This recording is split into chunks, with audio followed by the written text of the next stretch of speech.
Hoy, Piding. Oy, Butsoy. Ikaw ba naman kung nadunggan ato nga ikaw kuno nagproblema kuno kag maayo kay kwarta. Eh, kasi may ba problema anang way kwarta? Ha, inani man guni kung natay kwarta mapalitan to sa atong gusto. Ya kani watay kwarta. Wow, lagi. Pero kana na magunay solusyon unsa mabawra kay na para magproblema at anong kwarta. Oy, unsa man ka may pagmuban ka nako. Asa man?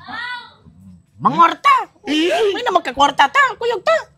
Makita unsa man ang klase nga pangwarta.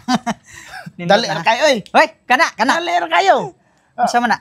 Lonta. Ay, kabuang ka di mo Butsoy. Sige na, imong pangan lang atong gamito nya kita ndong bayad. Ay, sas! Di ko. Ha? Yung nani na, makakwarta ta. Dali, makakwarta to ta. Pero pila ka buwan na itong inantos. Nga magsigig bayad anang, sa lol? Agoy! Sige na ba? Ay, Butsoy, paghilom niya, Butsoy. Basig budigahan ti ka. Hawad re! Di sa mo pa nagproblema ng tao, imo mga samutan. Ayaw, di ma.